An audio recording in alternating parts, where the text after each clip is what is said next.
വിതക്കാരൻ്റെ ഉപമയാണ്. പിതാവായ ദൈവം തന്നെയാണ് വിതക്കാരൻ. വിതച്ച വിത്ത് ദൈവത്തിൻ്റെ വചനം തന്നെയാണെന്നാണ് സുവിശേഷം നമ്മോട് പറഞ്ഞു വയ്ക്കുക. ഒന്ന് ആഴത്തിൽ വായിച്ചാൽ ദൈവം വിതച്ച വിത്ത് തൻ്റെ പുത്രനായ ഈശോ തന്നെയാണ്. ഈശോയാകുന്ന ഈ വിത്ത് കുരിശിൽ സ്വയം ഇല്ലാതായിക്കൊണ്ട് നൂറുമേനി വിളവ് നൽകാനായി വിതയ്ക്കപ്പെട്ടിരിക്കുകയാണ്. ഈശോ തന്നെ പറയുന്ന ഉപമ പോലെ വിതയ്ക്കപ്പെട്ടത് പലയിടങ്ങളിലാണ്.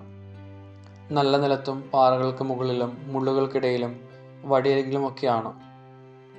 ഇതുപോലെ കുരിശിൽ ഈശോയാകുന്ന വിത്ത് സ്വയം ഇല്ലാതായത് കുറച്ചു പേർക്ക് വേണ്ടിയോ പ്രത്യേകം തിരഞ്ഞെടുക്കപ്പെട്ടവർക്ക് വേണ്ടിയോ അല്ല, എല്ലാ മനുഷ്യർക്കും വേണ്ടിയാണ്.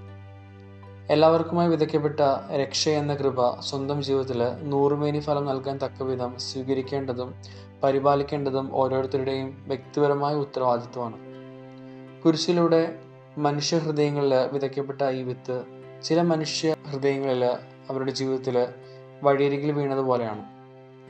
ജീവിതത്തിൻ്റെ തിരക്കുകൾക്കിടയിൽ വഴിയരികിലെ വിത്ത് പോലെ ഈശോ എന്ന രക്ഷ ശ്രദ്ധിക്കപ്പെടാതെ ചവിട്ടി മെതിക്കപ്പെടുന്നുണ്ട്. ചില മനുഷ്യ ഹൃദയങ്ങളിൽ ഇത് പാറമേൽ വീണ വിത്തുകൾ പോലെയാണ്.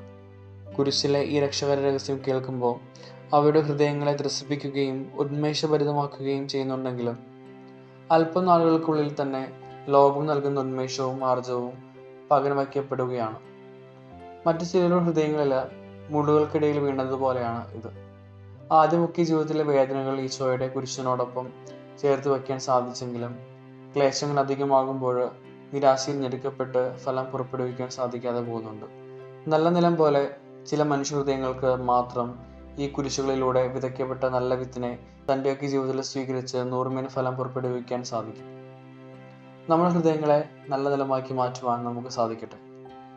ആമേൻ.